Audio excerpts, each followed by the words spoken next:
Do you want to try it again, Trev? Let's see. Let's see what's up. All right, let's try one more time. Chris Johnston, are you there?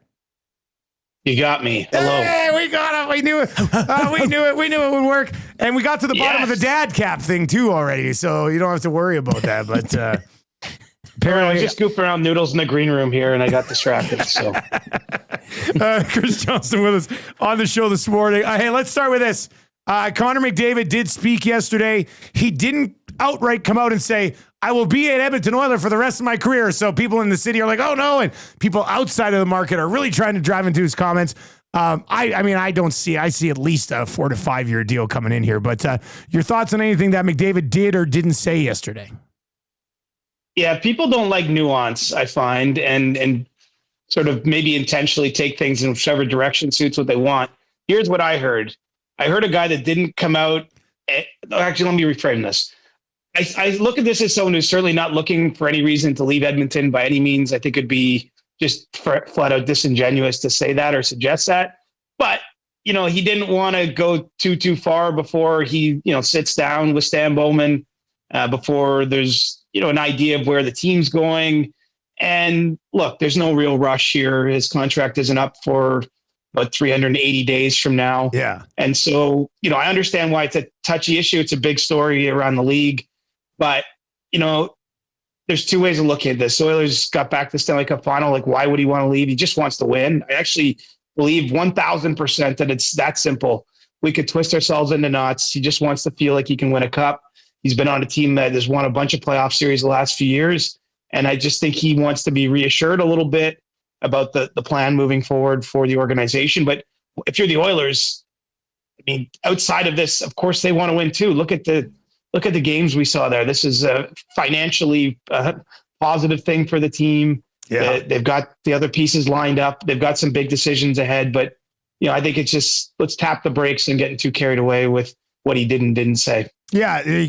One of the things he did talk about was, when the window is open, as long as the window's open, signing here would be easy. Essentially, we're close to his words.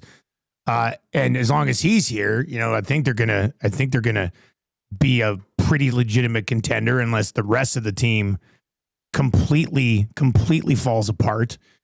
Your thoughts on maybe just a 4 to 5 year deal and leave himself open to go somewhere else if it still hasn't worked? He would have given the city 14, 15 years at that point and can still probably cash in an 8 year deal at that point for like 20 million maybe by the time it's all said and done in 4 or 5 years from now. Does that seem more like a logical way for him to approach this?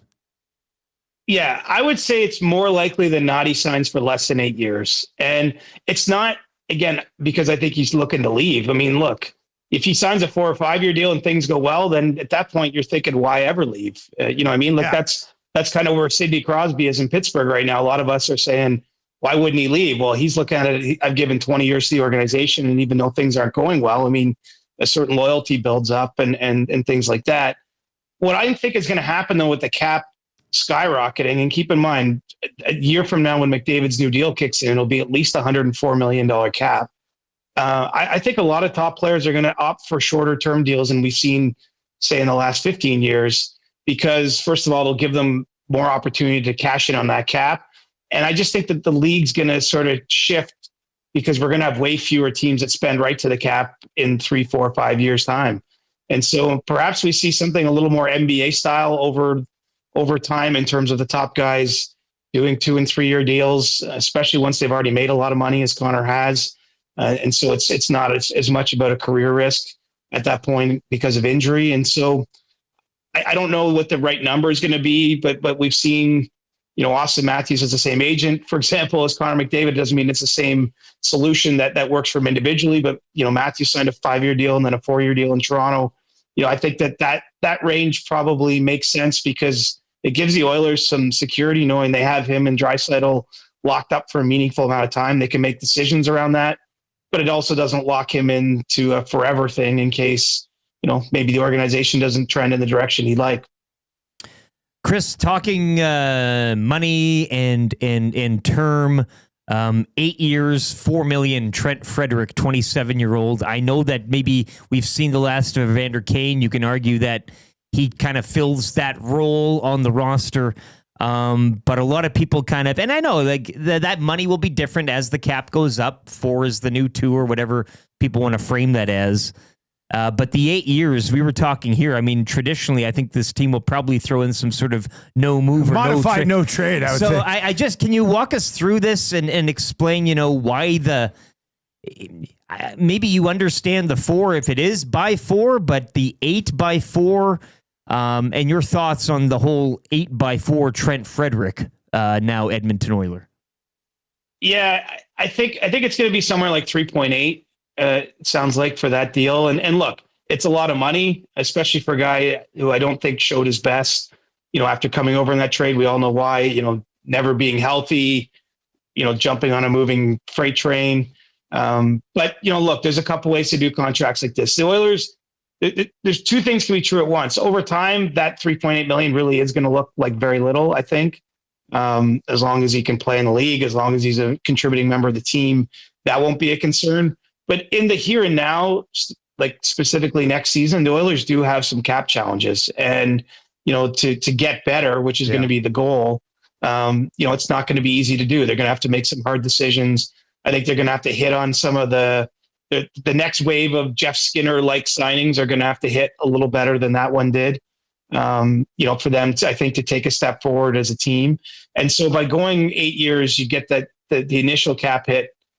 You can get a bit of a savings there, and look, they get to keep the player. So, I would say if it doesn't work out, we've seen lots of instances where players sign a deal and it doesn't work out great, and teams usually find a way to get rid of it over time.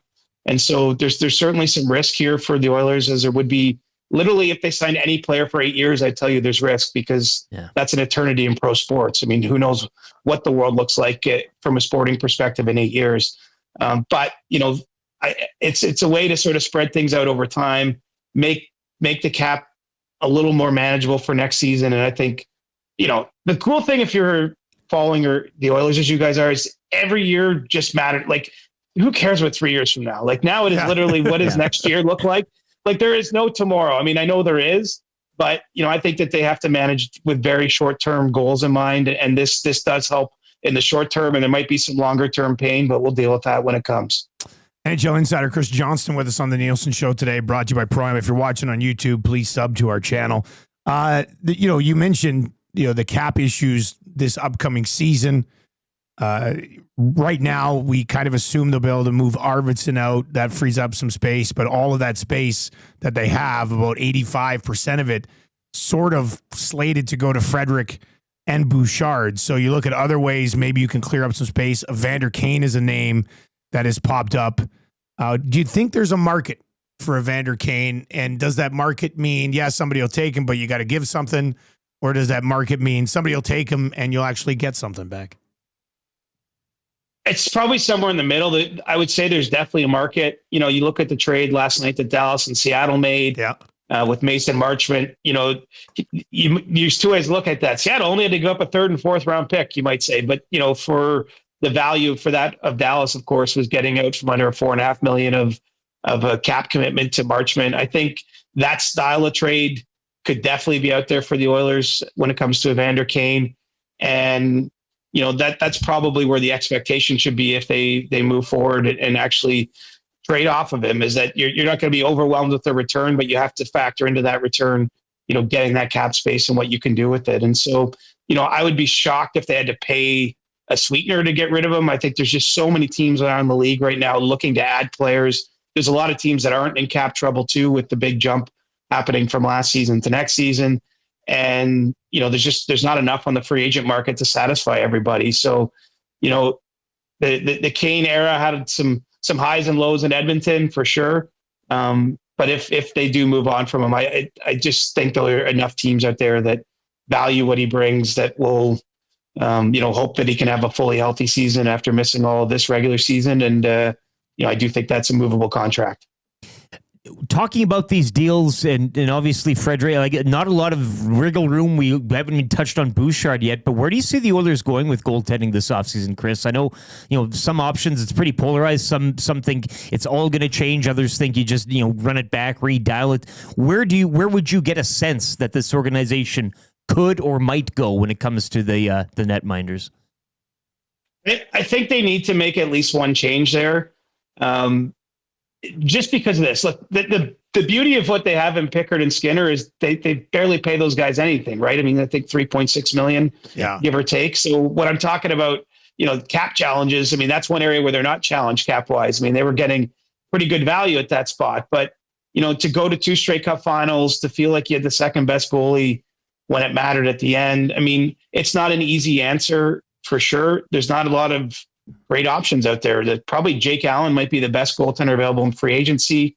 We'll see what maybe can be done by trade, but I do think it would be a tough, almost sell, not just externally, but internally to come back with the same duo. And I know both guys have had certainly great moments and are liked by their teammates, but you get into danger zone when you just keep doubling down on a certain area. And, I think when Stan Bowman and the Oilers front office looks at it critically or gets the dust settles, maybe even a little bit more than it will be already by now, that, they have to find some upgrades so that they feel a little more confident when they get to those games. Because, when you're switching guys back and forth, and I understand why they did it in the cup final, but, it really is not, it's not a good feeling. And I'm not hanging the loss on Stuart Skinner or Calvin Pickard in that series, but, clearly that was one of the areas, and there was many where they didn't measure up to the Panthers.